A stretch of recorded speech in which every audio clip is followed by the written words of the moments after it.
Il y a plusieurs médicaments qui sont prescrits en cas de déficit en testostérone pour corriger le taux de testostérone. Je vais vous dire dans cette vidéo tous les traitements médicamenteux qui existent, prescrits officiellement, et je vous dirai à la fin lequel est le préféré des médecins, c'est-à-dire lequel serait le plus intéressant. Bonjour tout le monde, bienvenue dans cette vidéo, bienvenue sur Charles.co, la chaîne YouTube sur laquelle vous trouvez tous vos sujets de santé. C'est pour ça qu'il faut vous abonner, liker, partager, faites vivre cette chaîne. Et Charles.co, c'est aussi un site de téléconsultation sur lequel on peut trouver des médecins spécialisés dans leur domaine, par exemple dans le domaine de la médecine sexuelle, si on a des problèmes d'érection, de libido, problèmes d'éjaculation, ou des médecins spécialisés dans le domaine du déficit en testostérone. Et j'insiste, déficit en testostérone, pas de prise de testostérone alors qu'on n'en a pas besoin. Sur Charles.co, il y a tout un parcours avant de dire il faut un traitement par testostérone. Le médecin fait le point avec vous, il vous donnera des conseils, vous prescrira des examens s'il le faut, des traitements s'il le faut, vous suivra, bref, vous aidera à résoudre le problème. Tout ça pour vous dire que ce que je vais vous dire dans cette vidéo, ce sont les traitements officiels du déficit en testostérone, que ce soit l'andropause ou une autre cause de déficit en testostérone, validée, confirmée par le médecin. Et le médecin va alors prescrire un traitement. Là maintenant, on va parler de quoi? De tous les médicaments qui existent et je vous dirai lequel est le préféré des médecins. Première forme, la forme orale, qu'on appelle aussi Péros. En Europe, c'était le médicament qui s'appelait Pentestone. Alors, il faut savoir qu'en France, les gélules de testostérone ne sont plus commercialisées pour différentes raisons. Les médecins ne les prescrivaient pas beaucoup parce que ce n'était pas la forme la plus intéressante, la plus efficace. Il fallait donner une dose un peu plus élevée que ce qui était vraiment noté sur la notice, ce qui donnait quelques troubles digestifs parce qu'il y avait de l'huile de ricin dans les gélules. Bref, ce n'était pas une forme médicalement appréciée et donc, grâce aux autres formes que je vais vous dire maintenant, un peu à la fois, les médecins ne la prescrivaient plus parce qu'elle n'était pas très intéressante. Deuxième forme, injection intramusculaire à durée courte, connue sous le nom d'Androtardil en France. Alors pourquoi je dis injection intramusculaire courte? C'est parce qu'en fait, ça se fait en injection musculaire, donc une piqûre dans les fesses.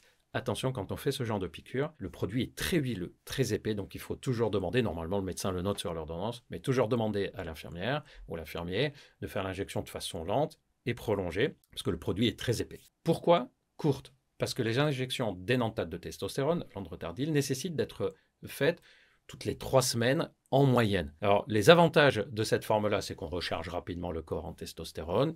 En France, l'avantage, c'est aussi que c'est remboursé. L'inconvénient, c'est quoi? C'est que ça donne un pic de testostérone pendant plusieurs jours. Donc, on va avoir un taux de testostérone au-dessus de la normale, bien au-dessus de la normale. Et ensuite, ça va diminuer, diminuer, diminuer. En gros, on met toute la dose de testostérone dans le corps et on attend qu'il n'y en ait plus. Et donc, ça peut donner un effet yo-yo.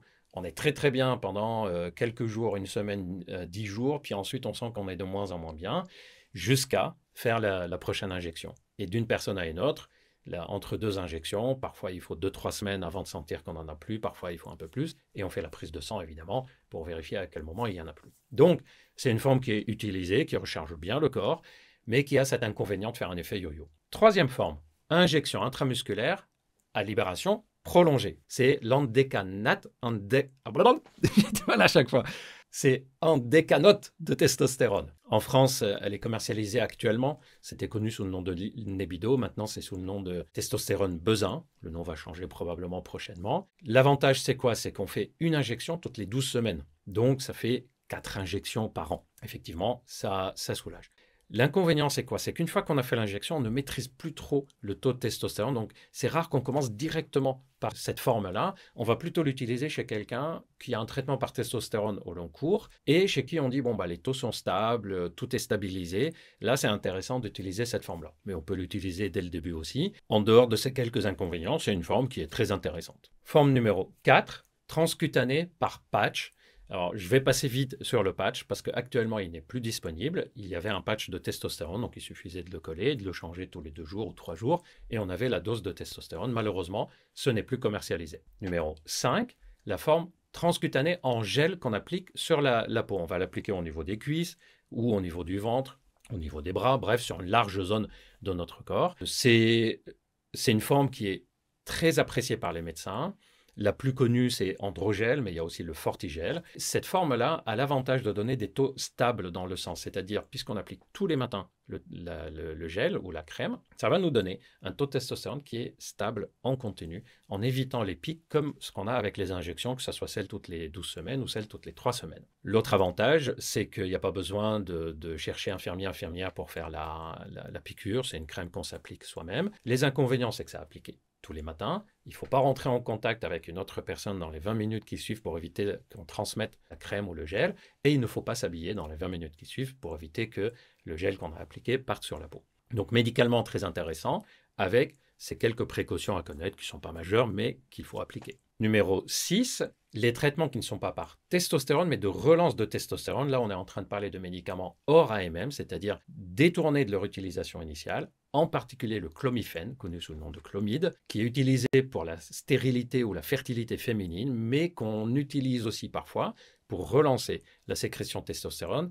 Là, on est en train de parler de traitement de relance, pas un traitement par supplémentation de testostérone. Donc c'est une utilisation particulière et ce sont les experts qui connaissent bien le domaine qui peuvent se permettre de dire ok, dans ce cas-là, le clomifène peut être intéressant ou pas. En tout cas, les études montrent que c'est une des alternatives possibles au traitement par testostérone. Numéro 6, la testostérone par injection sous-cutanée. Pour le moment, c'est en cours de recherche pour voir est-ce que c'est efficace, pas d'effets secondaires, est-ce que ça ne donne pas trop d'excès de globules rouges, etc. Donc, cette forme-là n'est pas encore commercialisée. Si un jour elle est concrétisée, c'est vrai qu'elle serait facile à utiliser puisque ça sera une piqûre à faire dans le ventre, un peu comme si on faisait de l'insuline ou du Wegovy ou du Saxenda. Si les noms Wegovy, Saxenda vous disent rien, parce que c'est des médicaments très courants de nos jours, vous pouvez aller voir les vidéos que je vous ai déjà faites là-dessus. C'est des traitements de l'obésité qui se font seuls par injection sous-cutanée. Mais en tout cas, pour le moment, l'injection sous-cutanée de testostérone n'est pas encore commercialisée, c'est en cours de recherche. Et alors, parmi tous ces traitements, lesquels seraient les meilleurs? Pour les médecins et pour les spécialistes dans le domaine de la testostérone, la forme transcutanée nous paraît être la forme la plus intéressante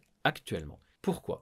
Premièrement, ça donne des taux de testostérone stables, donc on évite les yo-yo en testostérone. Le fait que le taux de testostérone soit stable, donc pas d'excès, pas de baisse, il y a moins de risque de fabriquer trop de globules rouges, qui est l'effet secondaire qu'on surveille et qu'on craint le plus dans la testostérone. Le fait que ça soit aussi par voie transcutanée, le médicament passe très peu par le foie et donc on a un métabolisme qui est plus intéressant et qui n'interfère pas avec si le foie va bien ou pas bien. Je vous ai déjà fait une vidéo sur le rôle du foie et les choses qui peuvent aider à le détoxifier. Si ce sujet vous intéresse, vous pouvez aller voir la vidéo. Mais en tout cas, la voie transcutanée, elle est un peu plus indépendante du foie. Et l'autre raison, c'est que c'est le patient qui contrôle ça, c'est-à-dire s'il y a des événements ou des choses où il se pose des questions sur est-ce que je dois continuer ou pas, il suffit d'arrêter d'appliquer la crème, alors que si c'est une injection, le patient il ne peut pas décider, une fois que l'injection est faite, la dose elle est présente dans le corps. Mais le plus intéressant, c'est cette histoire de taux stable fixe de testostérone,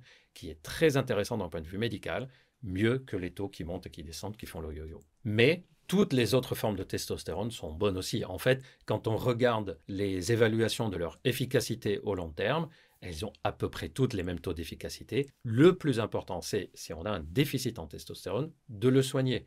Le médecin va choisir avec vous la forme qui paraît la plus intéressante.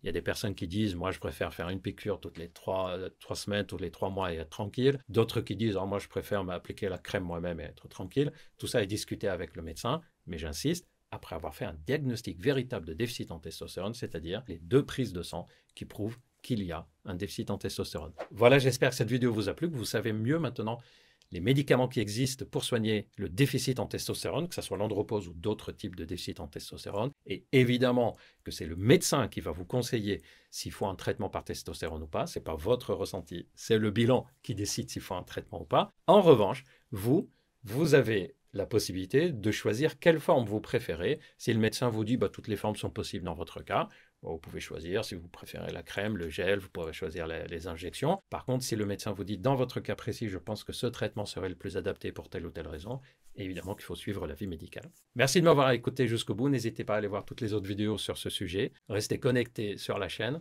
Abonnez-vous, déclenchez la cloche de notification pour ne pas rater les prochaines vidéos. Et moi, je vous donne rendez-vous très bientôt. Prenez bien soin de vous.